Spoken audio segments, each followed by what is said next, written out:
Hi guys! Welcome sa kusina ni Juana. So ngayon magluluto tayo ng ating pang-ulam. So ang ating i-prepare ay yung ating organic chicken in gata. So umpisahan na natin. Igisa na muna natin yung ating bawang, sibuyas, tsaka luya.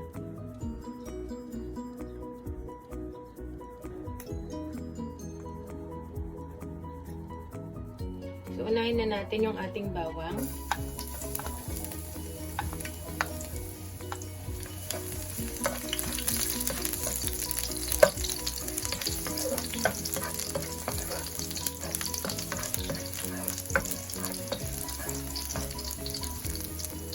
Sunod natin yung sibuyas.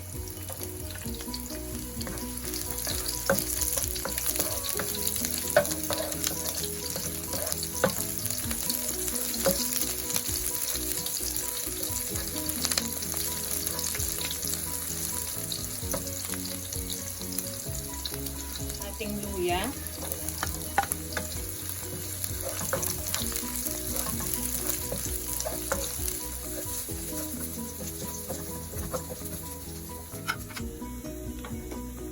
So guys, isunod na natin yung ating organic chicken. So meron tayo dito bali 1 kilo.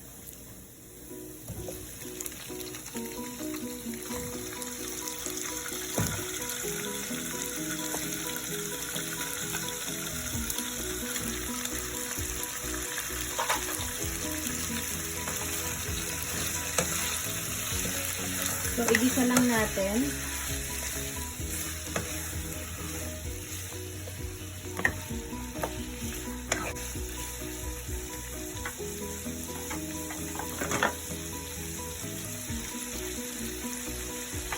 Timplahan din natin ng mga 2 kutsara ng ating soy sauce.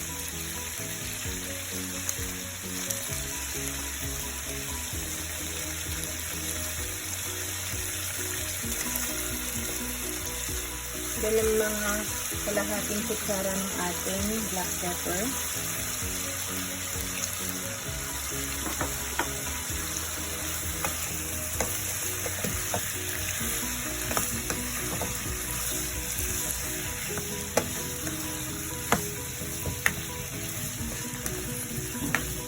Takpan muna natin guys.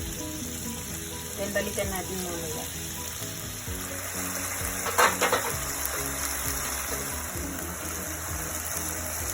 So guys, isunod na natin yung ating first na squeeze ng ating gata. So, sasalain natin.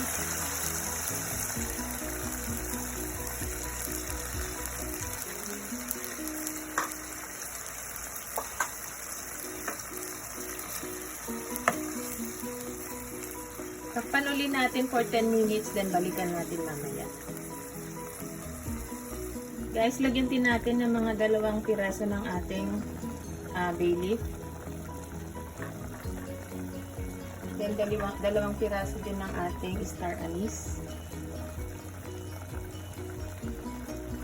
Optional naman yan. Kung gusto nyo medyo may lasa ng star anise o yung sa bay leaf kasi yung pampapangan. Mas masarap na.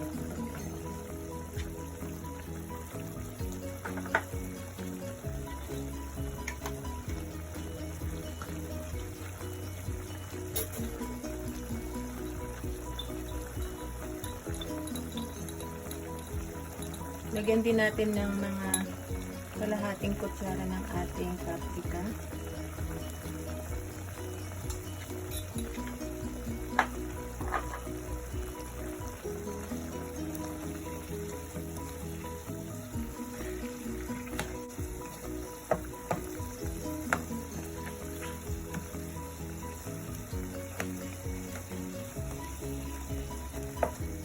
Na rin natin yung ating patatas. So, bali 4 na piraso to na binalatan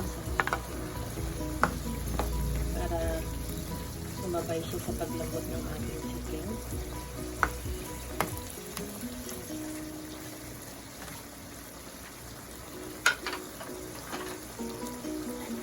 Lagyan din natin ang ating chili flakes na 1 kutsarita.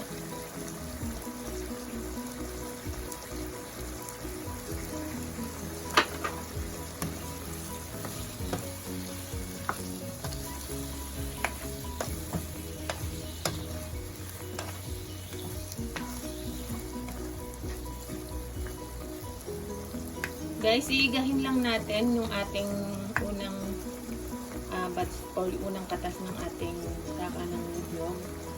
So, balikan ulit natin. Isunod na rin natin yung ating kakang gata. Ito yung final na katas ng ating niyog. So guys, by the way, yung nilalagay natin gata ng niyog is yung puro to. So, may nabibili naman sa supermarket o sa mga palipapak na malapit sa inyo. Sa palengke, meron din. Pwede rin kayo magpakatas ng directly para hindi nyo magpakas kasi medyo matrabaho talaga pag kayo yung magagata rin nila.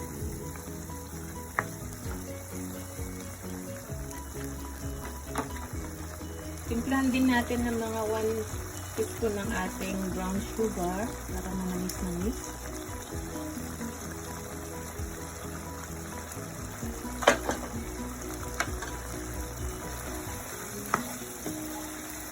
So guys, yung pagtimpla ng alat ng inyong mga niluluto, so depende yan kung ano level yung gusto ng alat. So kung yung kulang yung 2 tablespoon ng ating soy sauce kanina, pwede nyo dagdagan. So, takpan uli natin. So, mga another 10 minutes pa para check natin kung malambot na yung chicken natin. Then, yung sabaw natin medyo manunuyo na. Kasi yung adobo ko medyo talagang ayoko ng masabay. So, depende sa inyo pag gusto nyo medyo masabay. Tansahin nyo na lang. So guys, ayan, luto na yung ating organic chicken gata. So, ilalagay lang natin yung ating siling haba. So, yan. Optional din yan, guys. So, para lang magkaroon ng green yung ating niluluto. So, yan. Pwede na nating hanguin. So, lahat ng aking mga subscribers, thank you very much. Sana wag kayo magsasawang manood ng aking mga video. So, marami na akong na-upload ng mga video sa ating YouTube channels. Yung mga nasa 100 plus na.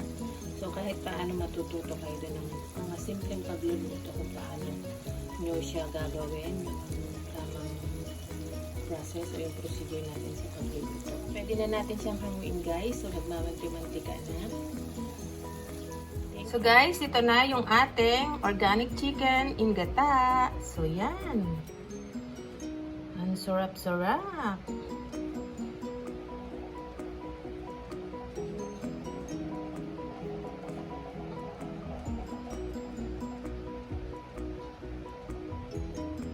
Thank you very much for watching. Till next video. Bye!